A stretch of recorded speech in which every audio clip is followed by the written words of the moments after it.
안녕하세요. 구독과 좋아요, 다른 친구들에게 홍보는 영상 제작에 큰 힘이 되어 돈으로 구독자에게 돌아갑니다.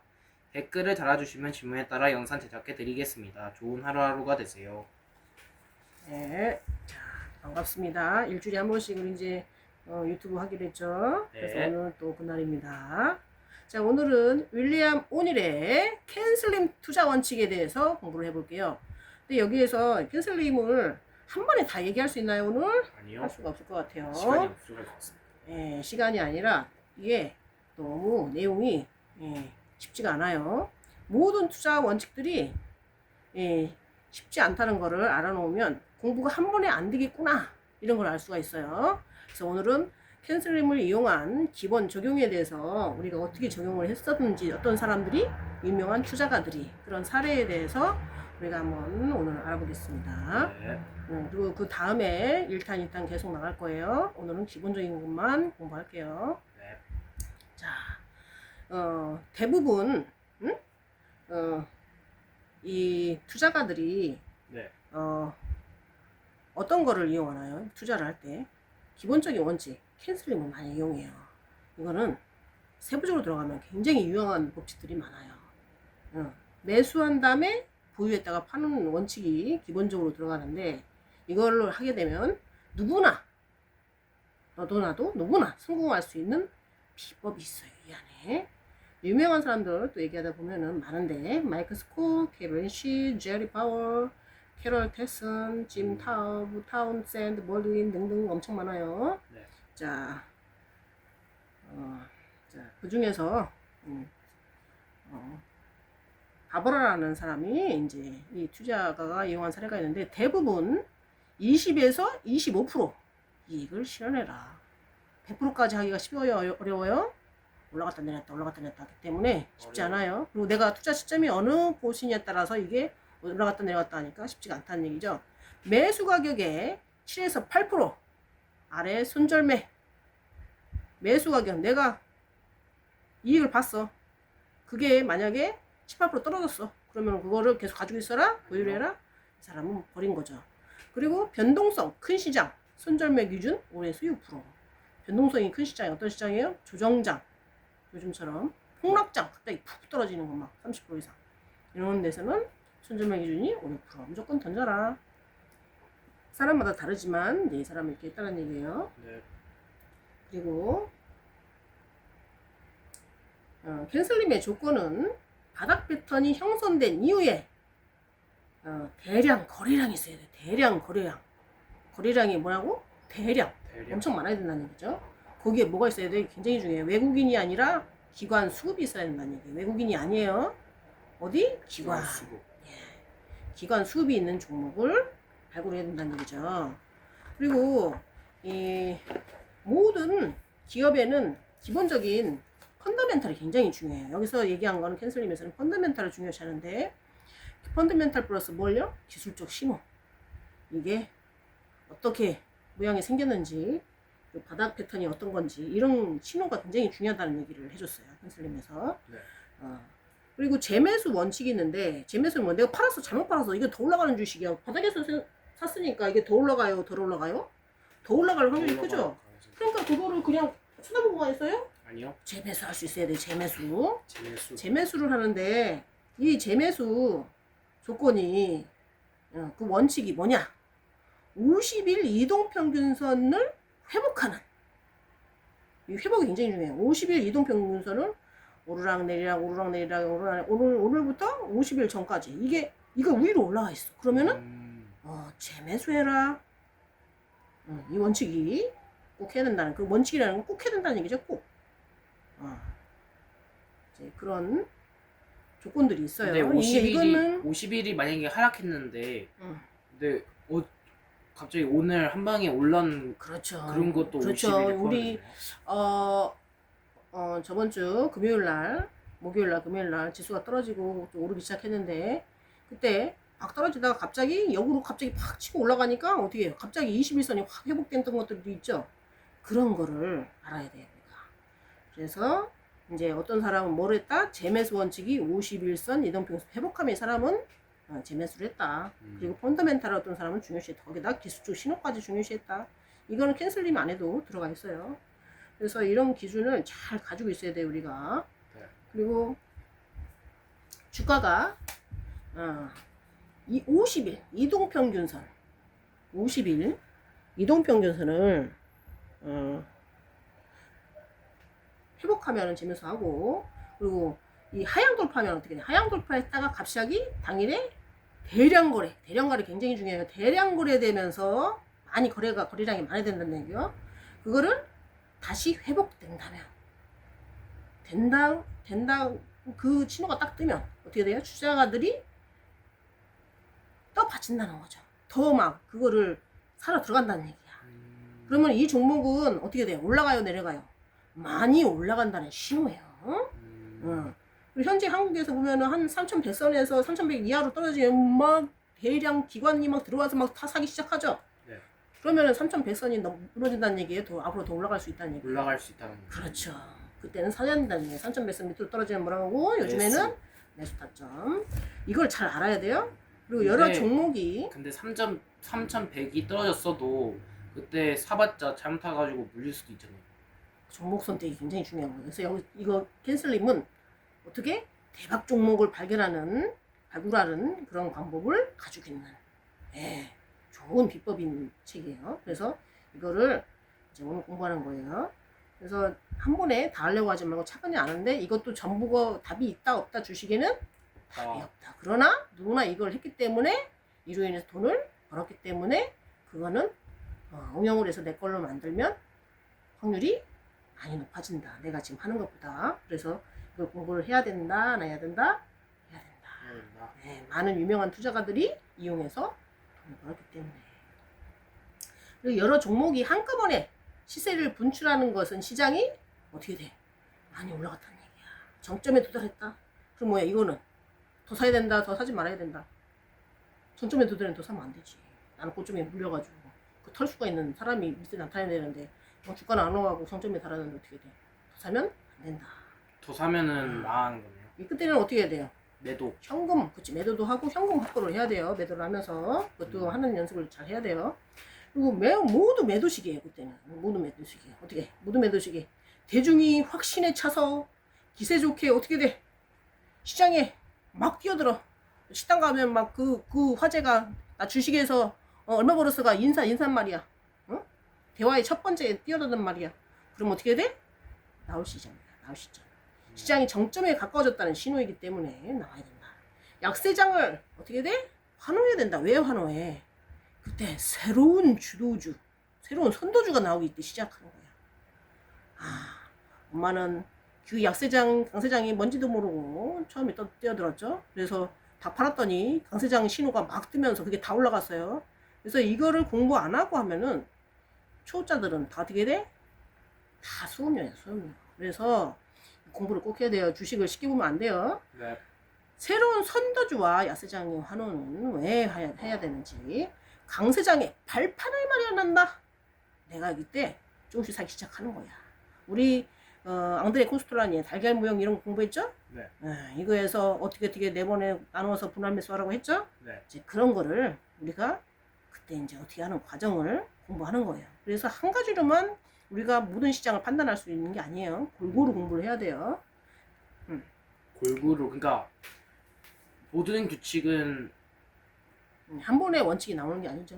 네. 공부를 하고 골고루 많은 투자해야 이론가들, 많은 유명한 투자가들 책 써놓은 거를 공부를 해야 돼요. 그래야지 네. 우리가 돈을 벌 수가 있다. 주식은 뭐야? 결국엔 돈 버는 얘기예요. 우리가 일하는 것도 결국에는 돈 벌기 위해서 하는 거야. 네. 근데 이제 우리가 얼마큼 더 알차게 사느냐, 또 이거에 또 더 목표가 더 있는 거죠, 그죠? 캔슬림 실적 조건은 어떻게 되냐? 실적 조건. 분기 매출 증가율이 100% 이상이어야 돼. 분기 매출 증가율. 근데 우리가 이제 매년 3월을 왜 조심해야 돼? 3월에 우리 옛날에 주목은 말하지 말고 샀었는데 그게 상장 폐지됐죠. 우리는 엄마가 다행히도 공부를 한 바람에 이거는 왠지 팔아야 될 것 같아 해서 잘 팔았죠. 이름만 잘 남기고 상장 폐지가 됐어요. 그래도 얼마 투자 안 했으니까. 엄마도 안 했지만 우리가 이득을 보고 판 거야. 근데 이 3월달은 그래서 조심해야 돼. 왜 조심해야 돼? 그때 방상장 폐지되는 확률이 굉장히 높아요. 그러니까 거의 상장 폐지되는 한 그래서 절반이군요. 쩐주 뭐 이런 거 굉장히 조심해야 돼요. 아무거나 사면 안 돼. 그래서 기관의 매수율 이런 거 굉장히 중요한 거야. 기관이 들어가 있나 이런 거 안 들어가 있나. 그래서 이제 이런 걸 보고서 매수를 해야 되는데 이익 증가율은 50% 이상이어야 돼. 50% 이하면은 살 수도 있지만 이런 걸 또 구체적으로 캔슬링을 해서 구체적으로 볼 줄도 알아야 돼. 그래서 이런 이익 증가율이 꾸준해야 돼. 아니면은 이게 들락달락 어떤 때는 없다 들락달락 없다 이렇게 해야 돼요. 꾸준한 거 우상향 꾸준한 거 그게 나의 이익을 더 증가시킬 확률이 높다. 그리고 시장의 조정에 들어가면 최고의 종목도 어떻게 된대? 최고 좋은 종목도 하락한다. 시장이 조정에 들어가. 그리고 지금 조정장 왔다 갔다 하죠. 네. 그래서 이거를 언제 사고 언제 팔 줄을 잘 알아야 돼. 그래서 나의 프로테이지가 굉장히 또 중요하죠. 그리고 13주 연속으로 막 상승했어. 기관이 막 매집 중이야. 그럼 어떻게 돼? 사야 돼 말아야 돼? 사야 되는 신호죠. 사야 되는 신호. 사야 되는 신호예요. 네. 폭락 시에도 대처할 줄도 알아야 돼. 그게 갑자기 또 폭락해. 그 폭락 시 대처하는 요령은 내가 발 뻗고 잠잘 수 있는 수준까지 물량을 가지고 있어야 돼. 버려야 돼. 버려야 된다니. 버려야 된다. 그리고 그거를 관망할 줄도 알아야 돼. 이게 어떻게 돌아가는지, 이 주식이 올라갈 주식인지 내려갈 주식인지 이거를 알아야 된다는 얘기지. 공부를 해서 네. 분석을 해야 된다는 얘기야. 그리고 50일 이동 평균선이 위로 그게 위로 올라왔어. 그러면은 어떻게 돼? 매수해서 또 대폭 내려가면 어떻게 돼? 매도할 줄 알아야 된다. 진정한 대박주는 대시세를 주는 동안 50일 이동 평균선을 4번 정도 아래로 세상에 4번이나 떨어진대. 대시세를 주는데 4번이나 떨어진대. 4번이나 떨어진다고? 응, 이걸 알아야 돼. 4번이나 아래로 깨고 내려간다. 대시세를 주는데 4번이나 깨. 이거 버려야 돼, 안 버려야 돼? 안 된다는 얘기야. 이번에 기관들이 막 주고 사온 것들 있어. 그런 걸 잘 알아야 돼. 그리고 20에서 26% 하락 정도는 기꺼이 뭐라고? 감수해야 된다. 왜? 조정하는 거기 때문에. 그때는 우리는 뭐야? 이때 돈만 들고 있다가 주워 담아야 되겠지. 그러면 우리한테 대박을 준다. 돈을 부자로 만들어준다. 그걸 알고 있어야 돼요. 그래서 언제나 현금이 있어야 된다, 없어야 된다? 현금을 보유해라. 추가 상승 여력이 있다고 판단된다면 60일 이평선 근처까지 하락하더라도 어떻게 돼? 버려야 돼, 버텨야 돼. 나의 판단력. 그걸 뭘로 구분을 해? 이 캔슬링이 굉장히 중요한 거야. 지금 기본적인 맛보기만 하는 거예요. 아까 얘기한 것처럼. 오늘 다 알지는 못해요. 그래서 이제 대시세를 주는 종목은 어떻다? 50일 이동평균선을 기준으로 4번 정도는 재반등하여 2배에서 4배까지 주가가 팍 튀는 거야. 내가 부자가 되는 기회네. 어떻게 돼? 그러면 그렇게 상승하면 매도해야 돼. 그냥 들고 있어야 돼. 매도할 줄 알아야지. 매도해야 돼. 예. 그리고 또 50일 이내에 또 반등을 하면 또 추적 관찰했다가 또 매수할 줄 알아야 되는 거야. 또 떨어지면 매수. 올라가면 매도. 내가 몇 프로 먹고 내가 이 정도는 내 거 아니야. 볼 줄 알아야 된다는 얘기야. 그리고 전체 시장에서 새로운 상승세가 시작되면 바닥권을 돌파하는 개별 종목을 어떻게 돼? 집중적으로 우리가 사야지. 매수를 해야 돼. 대박주에 그런 게. 바닥권을 돌파하는 거. 초기 매수를 하면 어떻게 돼? 짧게 가지고 있어야 돼? 길게 가지고 있어야 돼? 처음에 바닥으로 들어갔는데. 그럼 바로 팔아버려? 아니요. 길게. 초기 매수하면 길게 보유를 해야 된다는 얘기야. 응? 초기 매수는 뭐라고? 길게 보유하라. 길게 보유해라. 굉장히 좋은 거예요. 그래서 어떻게 돼? 한 3-4배 막 떴어. 그럼 정점에서 매도를 할 줄 알아야지. 그리고 캔슬림의 대박 종목 발굴 매매 7가지 기준이 있어요.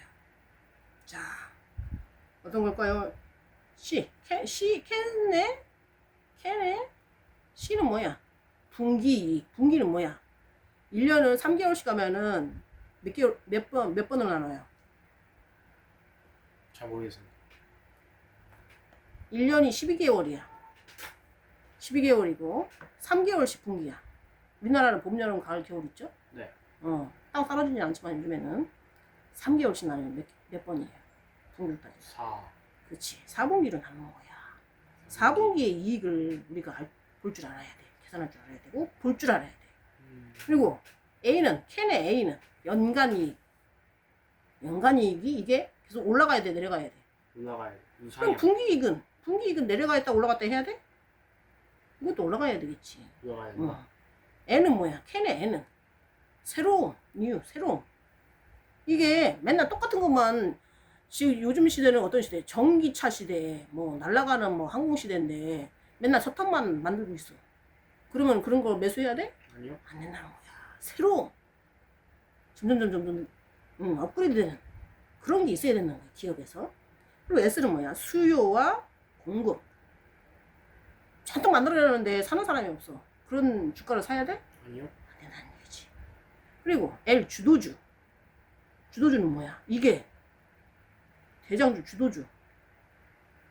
꼴찌가는 뭐 기간도 수급이 안 되는 그런 거 뭐 쩐주를 사야 된다는 얘기야? 아니요. 아니다는 얘기지. 주도주. 주도주에 또 특성이 있어요. 그죠? 네. I. 캔슬림의 I는 뭐야? 기관 수급. 아직 계속 얘기했죠. 기관 수급. 이게 굉장히 중요한 거예요. M은 마지막. 전체 시장. 전체 시장. 국가. 막 최고점에 들어간 그런 걸 막 사야 돼요? 최고점에서 막 사야 돼요, 주식을? 아니요. 안 된다는 얘기야. 시장이 지금 오르막인지 내리막인지 알아야 되는 얘기야. 야, 그거를 시장이 상승세인지 하락세인지 매우 중요하다는 얘기고, 상승세일 때는 어떻게 돼? 투자해라. 가장 중요한 거야. 1단계 확인된 상승장. 요즘 한국이죠. 주식을 사기 좋은 시점. 막 거의 뭐 코스피 2600에서 3000 사이에는 막 올라갔죠. 요번에 언제야? 대통령 뽑기 전에. 2단계는 뭐야? 압박받는 상승장 조심하시기. 신규 매수는 뭐냐고? 자제해야 된다. 3단계 조정장. 시장에 매물이 나오는 시점 보유. 종목의 이익 실현을 고려하고 신규 매수는 자제한다. 약점을 극복하기 위한 원칙 만들고 어떻게 돼? 우리가 그걸 지켜야 돼. 지켜야 된다. 그리고 캔슬림 마땅으로 어떻게 돼? 매도 기준을 정해라. 네. 매도 기준을 정해놨는데 세 가지로 이제 우리가 한번 고민을 해봐요. 첫 번째는 뭐냐? 20에서 25% 수익 나면 어떻게 돼? 익절. 1년 보유하고 장기 추세 선 무너지면 어떻게 돼? 익절. 이동평균선 기준으로 단기 수익으로 주도주 한 종목의 상승 구간만 어떻게 돼? 익절. 이 세 가지 기준을 한번 고민해보고 매도하는 거 해봐요. 그리고 다음 시간에는 우리 대박 종목의 공통점 7가지 캔슬림에 대해서 우리가 공부를 해볼게요. 네. 자, 오늘 여기까지 이해되나요? 네. 어떤 종목을 사야 돼요? 이제 어머니가 오늘 말한 거 이제 그대로 따라야죠. 대충 들었네요, 오늘은. 아니야. 캔슬림. 어떻게 돼? 분기이익이 상승, 연간이익 상승, 새로움을 주고 주식이 새로움 없이 맨날 석탄만 캐야 돼? 아니요. 아닌 거지. 수요가 많고 공급이 부족해야지 지금 막 만들어내야 돼. 그리고 어떻게 돼? 그 시장의 주도주. 그럼 그건 누가 수급을 해? 기관이 수급한다. 기관. 이게 캔슬림의 기본적인 거야. 네. 기본적인 기준. 자, 오늘은 여기까지. 자, 오늘 하루 좋은 하루 되시고. 자. 구독과 좋아요는 사랑합니다. 네, 학습. 수고하셨습니다, 어머니. 잘했어요.